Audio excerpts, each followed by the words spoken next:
यारे दोस्तों, शालोम। आप सबको सर्वशक्तिमान एलोहिम की तरफ से शांति मिले। आज मैं आपको ऐसी बातें बताने जा रहा हूँ जो शायद आपको मालूम नहीं होगा। क्या आप जानते हैं कि ईसाई लोग बाइबल की शिक्षा को बिल्कुल भी नहीं मानते हैं। वे बाइबल तो पढ़ते हैं परंतु उसमें लिखी गई बातों को नहीं मानते हैं। जो कि बाइबल में नहीं मिलता है वही करते हैं। मैं कुछ उदाहरण दूंगा। वे लोग क्रिसमस मानते हैं जो कि बाइबल में नहीं मिलता है। क्रिसमस यानी 25 दिसंबर तो बेबीलोन के राजा तम्मुज का जन्मदिन है। वही तम्मुज जिसने अपनी माँ सेमीरामिस से शादी की। इसी तम्मुज के जन्मदिन को क्रिसमस के तौर पर मनाते हैं। आपने देखा होगा कि कैथोलिक लोगों के चर्च में माँ एक बच्चे को गोद में उठाए हुई है।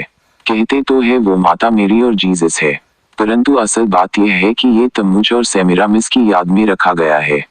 और इसी राजा के मृत्यु के याद में ईसाई लोग 40 दिन तक उपवास रखते हैं, जिसे वे लेंटिक डेज कहते हैं। गुड फ्राइडे और ईस्टर संडे भी मानते हैं जो कि बाइबल में नहीं है। ईस्टर एक ग्रीक देवी का नाम है जो बारिश की देवी मानते हैं।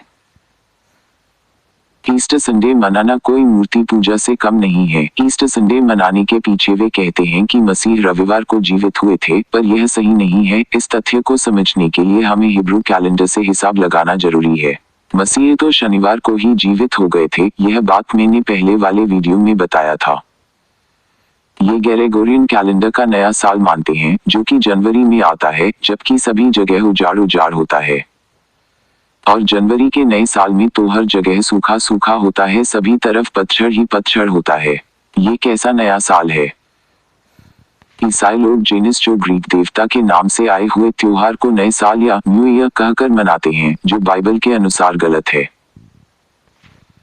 बाइबल का नया साल तो अप्रैल मई में आता है। इस महीने में हरियाली की शुरुआत होती है। बाइबल के नए वर्ष में अर्थात निशान के महीने में छुटकारा का त्योहार मनाया जाता है, जिसे पासोवर कहते हैं। तो हमने देखा कि Christmas, Easter Sunday, good Friday और न्यू ईयर मनाना गलत है और यह सब अन्य जातियों से आया है जिसमें पेगनिज्म कूट के भरा हुआ है। और ईसाई लोग बाइबल की शिक्षा को बिल्कुल भी नहीं मानते हैं। ये लोग रविवार को आराधना करते हैं जो कि गलत है। सन अर्थात सूर्य, डे अर्थात दिन, यह तो सूर्य का दिन है। बाइबल ने तो शबात मनाने के लिए कहा गया है। संडे तो हफ्ता का पहला दिन है। 7वें दिन को मनाने के लिए बोला गया है। एलोहिम ने शबात माना, नबियों ने शबात माना, मसीह ने शबात माना और चेलों ने भी शबात माना है, परंतु ये ईसाई लोग तो शबात नहीं मानते हैं।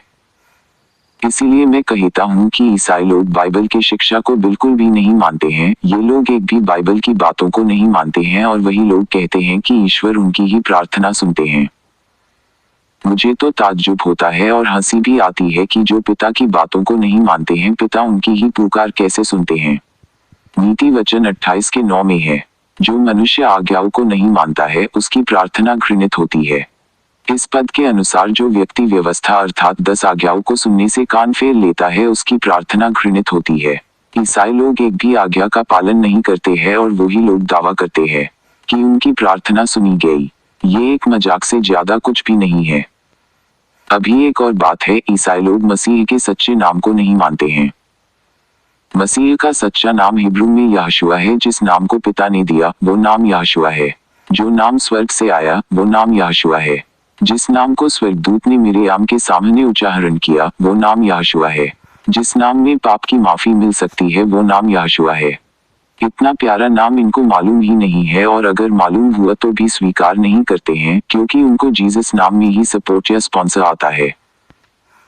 अगर जीसस नाम को छोड़ दिया और यहोशुआ नाम अपनाया तो वे समाज से बाहर हो जाएंगे और उनका पोस्ट या पद चला जाएगा और सैलरी नहीं मिलेगी। मैंने 15 वर्ष के दरमियान लगभग 30,000 लोगों को यहोशुआ नाम का परिचय कराया और सच्चाई को भी बताया, पर सब लोगों का एक ही समस्या था, वो यही कि अगर मैंने सच्चाई को अपनाया तो मैं क्या खाऊंगा, क्या पहनूंगा, मेरे जॉब का क्या होगा, मेरे परिवार का क्या होगा। क्या मैं भी यह नहीं कह सकता था? क्या मेरा परिवार नहीं था? आज तक मैं जरूरतमंद इसलिए हूँ क्योंकि मैंने मसीह को बहुत गहराई से पहचाना। इतने वर्ष के अनुभव में एक ही बात की समझ आई कि मसीह के राह में चलना सबके बस की बात नहीं है। क्या 12 प्रेरितों के सामने ये सारी समस्याएं नहीं आए थे? वे लोग पागल थे जो एक बार मसीह ने बुलाया और वे बिना कुछ पूछे चल दिए थे। क्या वे इंसान नहीं थे? उन्होंने किस नाम के लिए अपनी जान दी? किस नाम को फैलाने के लिए यहूदियों ने पतरस और यूहन्ना को मना किया था? वो नाम सिर्फ और सिर्फ यहोशुआ नाम था। वे यहोशुआ नाम के लिए ही सताए गए थे और यहोशुआ नाम के लिए ही स्टीफन पहले शहीद हुए थे। लेकिन आज के ईसाइयों को देखो, ये तो सच में सिर्फ पैसों और भोग विलास के लिए ही मसीह में आते हैं और अमेरिकन डॉलर की चाह ने उनको अंधा कर दिया। कुछ विश्वासी जमा करो और सपोर्ट खोजो और गरीबों की फोटो खींचो और बाहर देश भेजो और झूठ बोलो और डॉलर कमाओ, खुद करोड़ों कमाओ और गरीबों को कुछ न दो। और क्या पूरे बाइबल में कहीं भी किसी ने सैलरी लिया है? किसी भी चेलों ने सैलरी लिया है? जो सैलरी लेता है वो क्या सेवा करेगा? उसका मन तो सिर्फ महीने के अंत का इंतजार करता है। श्रापित है वो मनुष्य जो मनुष्य में ही भरोसा रखता है। मसीह कहते हैं यूहन्ना 10:12 में, किंतु किराए का मजदूर भीड़ों को छोड़कर भाग जाता है। ये किराए के पास्टर, एवेंजलिस्ट, मिशनरी सबके सब पैसों के लिए काम करते हैं। मैं चुनौती देता हूँ कि तुम जैसे लोगों के बस की बात नहीं है कि मसीह के पीछे पूर्ण रीति से चलो। ऐसे नमूनों को और अवसरवादी लोगों और डरपोक और आज्ञा न मानने वाले लोग और अशुद्ध जानवर खाने वाले लोगों को लेकर हमारे मसीह उनका राज्य स्थापित करने वाले हैं क्या? नहीं, कभी नहीं। ये लोग तो उनके राज्य को देख भी नहीं पाएंगे। प्रवेश करने की बात तो बहुत दूर की है। वो ये कि इन ईसाइयों ने तो हद कर दी यार। ये लोग अशुद्ध जानवर भी खाते हैं और बड़े ही बेशर्मी से सर्वशक्तिमान पिता से पवित्र और शुद्ध करने के लिए प्रार्थना भी करते हैं। ये तो हद से भी ज्यादा बेशर्मी है। जिस जानवर को एलोहिम ने कहा ये तुम्हारे लिए अशुद्ध है, इसे मत खाना कहा है, उसी को पकाकर शुद्ध बनाने के लिए दुआ करना ये बेवकूफी और बेशर्मी नहीं तो और क्या है? जैसे लेवी 11:7 और 8 में कहा गया है कि तुम सूअर नहीं खाना और उसके लाश को नहीं छूना, क्योंकि वो तुम्हारे लिए अपवित्र है। पर उसी को पकाकर शुद्ध बनाने के लिए दुआ करके कहते हैं कि इसे पवित्र कर दो प्रभु। अरे मूर्ख मनुष्य, इतना तो सोचता कि दानियल ने क्यों शाही भोजन को ठुकरा दिया था और सिर्फ हरी सब्जी से गुजारा किया था। ये सब हमारे लिए एक उदाहरण है ताकि हम अपने शरीर को अशुद्ध न करें। ईसाई लोग कहते हैं कि नए नियम में सब शुद्ध कर दिया है। अरे तुम्हारे इन बातों से तुमने खुद तुम्हारे ईश्वर को बदलने वाला ईश्वर बना दिया। एलोहिम कहते हैं कि मैं बदलता नहीं। मलाकी 3:6 में कहते हैं क्योंकि मैं यहोवा बदलता नहीं। अगर एलोहिम कहते हैं कि वो बदलते नहीं है तो पुराने नियम में सूअर मत खाओ और नए नियम में सूअर खाओ कैसे बोल सकते हैं? ईसाई लोग मत्ती 15 अध्याय का हवाला देके कहते हैं कि जो मुंह में जाता है उससे इंसान अशुद्ध नहीं होता है। इनको वचन का अर्थ लगाना ही नहीं आता है। यहाँ संदर्भ ध्यान में नहीं रख रहे हैं। यहाँ पर प्रश्न हाथ नहीं धोने के बारे में था। 2 पद में आपके चेले पुरानियों की रीतों को क्यों टालते हैं कि बिना हाथ धोए रोटी खाते हैं? इसमें मसीह का कंक्लूजन या निचोड़ 20 पद में मिलता है। यही है जो मनुष्य को अशुद्ध करती हैं, परंतु हाथ बिना धोए भोजन करना मनुष्य को अशुद्ध नहीं करता। यहाँ पर मसीह कह रहे हैं कि बिना हाथ धोए खाने से मनुष्य अशुद्ध नहीं होता है। फिर ये ईसाई लोग मसीह से भी आगे निकलकर बोलते हैं कि सब कुछ खा सकते हैं। यह एक गलत इंटरप्रिटेशन है। और वे लोग पतरस के दर्शन के बारे में कहते हैं कि सब कुछ शुद्ध है। प्रेरित 10:15 में देखते हैं।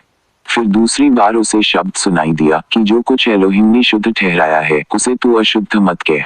यहाँ पर पतरस खुद ही बता रहे हैं कि यह एक दर्शन है और ये अन्य जातियों के बारे में है। 28 पद में पतरस ने उनसे कहा, तुम जानते हो कि अन्य जाति की संगति करना या उसके यहाँ जाना यहूदी के लिए अधर्म है, परंतु एलोहिम ने मुझे बताया है कि किसी मनुष्य को अपवित्र या अशुद्ध न कहूं। यहाँ अंतिम लाइन में लिखा है कि किसी मनुष्य को अपवित्र या अशुद्ध न कहना। साफ तौर से समझाया गया है कि ये एक दर्शन है और यह अन्य जातियों के लिए है। तो कहां से सब कुछ खा सकते हैं का प्रश्न आया। इन लोगों ने बाइबल के अर्थ का सत्यानाश कर दिया और सब ईसाइयों को गलत रास्ता दिखाया है, क्योंकि वो खुद भी गलत है तो कैसे सच्चाई बता सकते हैं? इनके लिए तो मसीह का यह वाक्य सही बैठता है। मत्ती 15:14 में कहते हैं, उनको जाने दो, वे अंधे मार्ग दिखाने वाले हैं और अंधा यदि अंधे को मार्ग दिखाए तो दोनों गड्ढे में गिरेंगे। तो देखा आपने कि कैसे ईसाई लोग बाइबल के सच्चाई को गलत अर्थ के तरफ मोड़ देते हैं, लेकिन उनको इन सब बातों का हिसाब तो देना ही होगा। अब आप जो मसीह के राह की सच्चाई के खोजी है, आप सब होशियार हो जाए, क्योंकि इनकी शिक्षा तो एलोहिम पिता के खिलाफ की शिक्षा है। बाइबल को हिब्रू सोच से अध्ययन करना चाहिए, तभी समझ में आएगी। आज के लिए इतना ही बस, फिर मिलेंगे अगली वीडियो में। धन्यवाद। शलोम। आपका मित्र बैंगलोर से।